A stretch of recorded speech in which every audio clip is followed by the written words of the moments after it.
In order to make a mosaic, you're going to need to go to Google Drawings. So in your Google Drive, you're going to go to New, and then go to More, and find Google Drawings.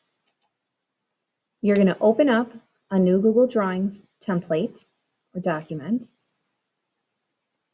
and then you're going to determine if the size of the paper is the correct dimension and it's the correct way. What that means is some of you might be putting in a picture that's taller than it is wide. And if you look at this document right here, or this Google drawing, it's wider than it is tall. So you're going to have to kind of determine if you need to have a Google drawing blank sheet that's taller than it is wide, or wider than it is tall, or maybe it's a square and you need to change it.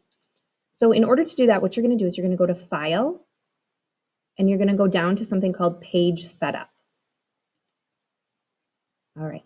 Here, it's giving you what its default page setup is, and it's usually what's called a standard 4:3 ratio.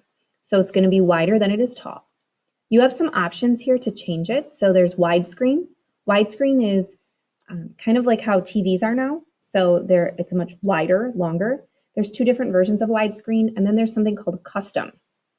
So if you click custom, it's going to allow you to change the size of your drawing by inches. So if you were making one that's taller, you would change it so that the first number is smaller.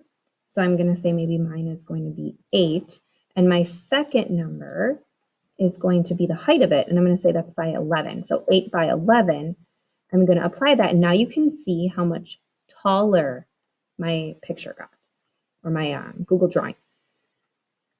If you don't like what you did, you can undo. Okay, so I'm just clicking those buttons off to the left, undo and redo. The image I'm choosing, it's okay for me to have it in landscape form. That's where it's wider than it is tall. So I'm going to insert my image. So I go to Insert Image, and I put mine in my Google Drive. So I'm going to click Drive, and I have a Dory picture. All right, so now I have my Dory image that I'm going to mosaic inside of my Google Drawing. And the next thing I need to do is then go to this line tool. So over on the side, the left-hand side, the toolbar, you're going to see a line segment, and you can use the drop-down arrow, and you're going to go all the way down to an option called Polyline.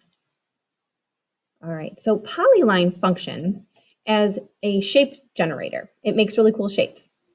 It has the ability to be colored or be clear. So I'll show you what that means. If I was going to just draw a shape, I'm going to click, click, click, click, one more time, click.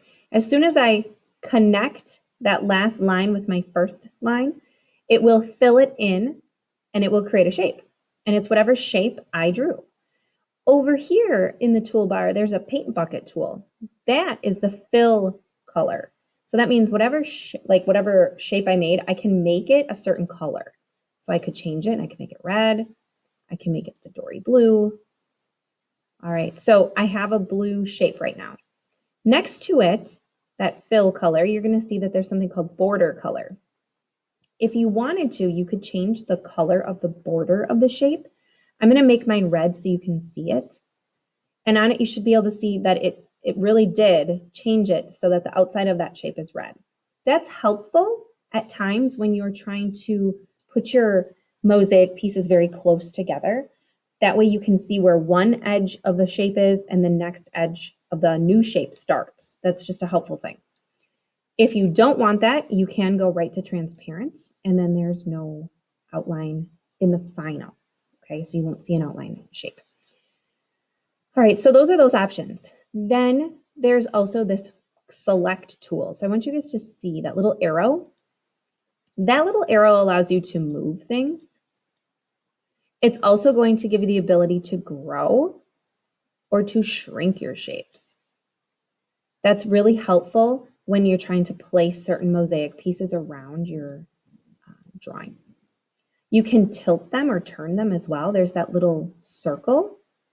Okay, so if I were to click that circle, I can rotate it. And that's going to change the position of the mosaic piece. Right, now what you're gonna wanna do is you're gonna wanna start building pieces. And when I say building pieces, that means you wanna cover whatever picture you're trying to make into a mosaic. You wanna cover it into small pieces that look like kind of like broken glass or little tile pieces. And the more irregular, kind of the more fun. So we're gonna go to our polyline and we're gonna make sure that we're on our polyline right here. And we're going to click, click, click, click. Okay, we're gonna keep filling in those shapes. We wanna make sure that they're close together. If they're very far apart, they're gonna look really odd. And we don't really want them to be that far apart because it looks not so great. So you wanna make sure that when you're drawing these, you get them really close together and you keep your pieces small. Right? So what that means is we're gonna wanna make sure that we don't make our tile pieces too large. Like we don't wanna make the whole bottom part of Dory here one big piece.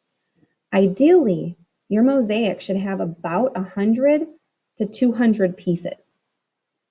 So if you think about that, Dory right here, the blue part, that's the most of the object is like her blue part.